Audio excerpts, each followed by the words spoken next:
You're driving on the highway. Everything still feels normal. Then in just a few seconds, the sky and the ground collapse into one, lane lines disappear, the taillights ahead blink out like they've been swallowed. You hit the brakes, and the car keeps sliding. And the moment you realize you can't see anything anymore, a vehicle behind you is already rushing in.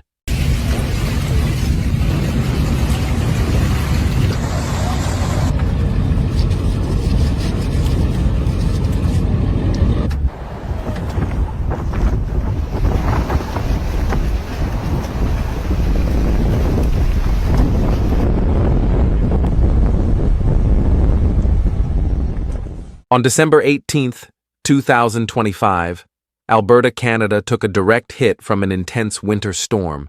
The hardest impact stretched from the Calgary area to Airdrie, running along major transport corridors like Highway 2 and Highway 3. This wasn't just heavy snowfall, it was powerful wind lifting snow into full whiteout conditions, ice glazing the road surface, turning an ordinary day into an emergency in motion.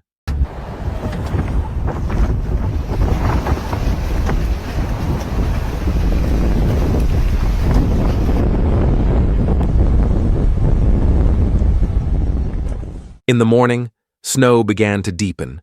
The wind started to build. At first, it could look like just another rough winter day, but the real danger was that the snow stopped simply falling. It started flying. Wind drove it sideways across the roadway. Visibility dropped so fast, drivers felt like they were entering a white tunnel. No horizon, no reference points, nothing to measure distance with. As conditions deteriorated, authorities issued strong warnings. Avoid travel unless absolutely necessary, because in weather like this, crashes can happen in waves, and even rescue crews may struggle to reach you. Meaning, if you get stuck, you may be sitting in your vehicle far longer than you expected.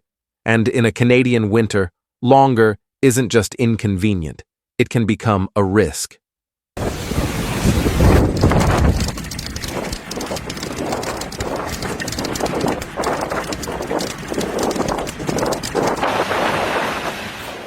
On long, straight highway stretches, where people are used to speed, whiteout becomes exponentially more dangerous, because speed is still there, but visual information is gone.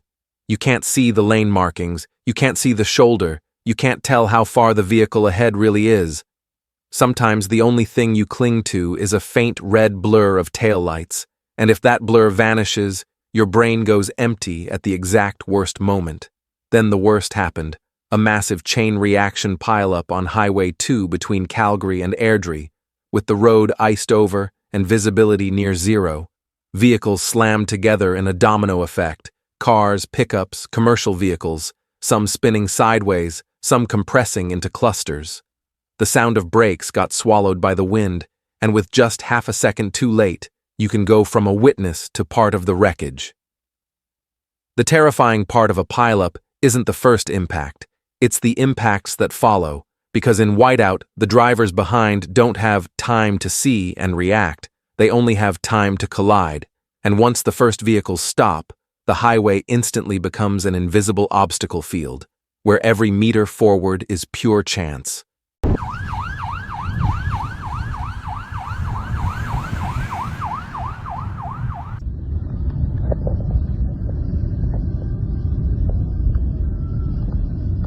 When the highway closed, hundreds were stranded, and the story changed tone.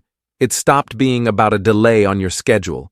It became about staying warm, staying calm, saving phone battery, saving fuel, making sure your exhaust doesn't get blocked by drifting snow, because a car sitting still in a blizzard is both shelter and a trap. If you get careless, cold doesn't shout. It just keeps taking time and strength. Some communities opened emergency warming centers. Buses were used to help move stranded people away from dangerous areas. It was the most human part of a brutal day when the community had to become a rescue system for itself before conditions stabilized.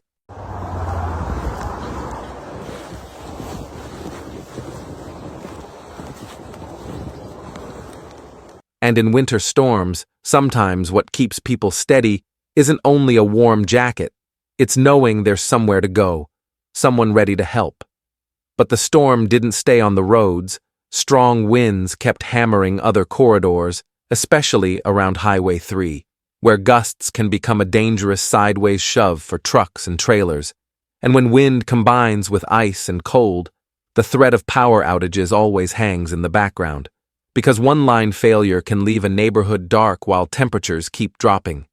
In Calgary, transport systems came under stress, city streets turned slick, crashes climbed, and at the airport, operations were disrupted for hours by heavy snow and low visibility. Delays feed delays, cancellations ripple through thousands of planes, and you realize extreme weather doesn't only strike pavement or runways. It strikes schedules, it strikes nerves, it strikes the way a city works.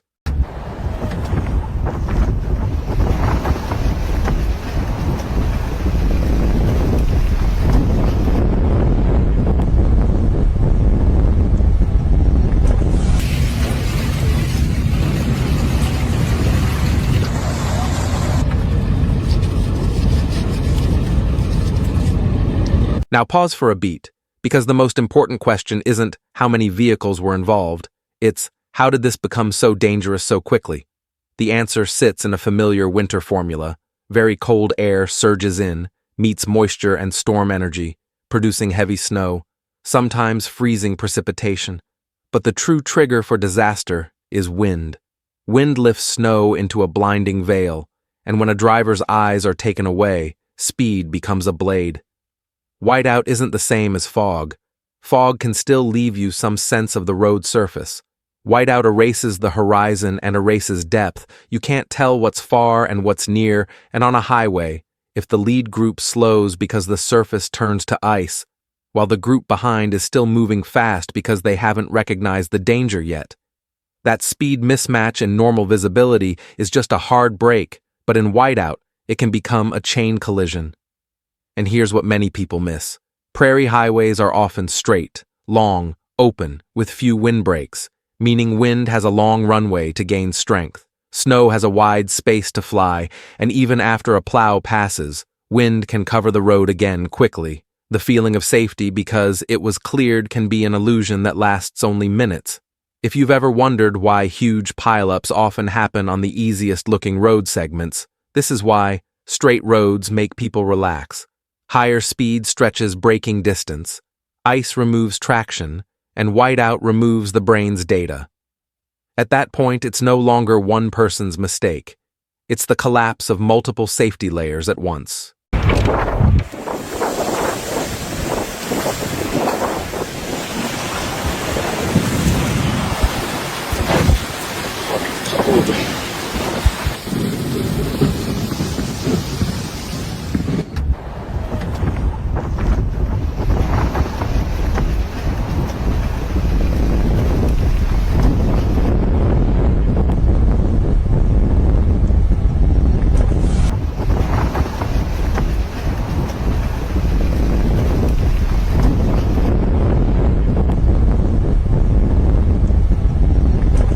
So what's the takeaway? If you live anywhere with winter, or you've ever planned to drive through snow country, remember this 3-layer rule. Layer 1 is reading warnings like a survival map. If you see terms like strong gusts, blowing snow, freezing rain, whiteout, that's no longer bad weather, that's conditions that can steal your vision. Layer 2 is making travel decisions based on risk, not appointments. When authorities say avoid travel, treat it as life protection, not polite advice. Layer 3 is if you're already on the road, slow down early, increase distance dramatically, and if visibility collapses, prioritize leaving the traffic flow safely because stopping in lane during whiteout turns you into an invisible obstacle. If this kind of breakdown helps you, subscribe to Global Weather Disasters and leave one short comment. Have you ever driven in whiteout? What did you do to stay safe? Sometimes one small real story is exactly what stops someone else from repeating a deadly mistake.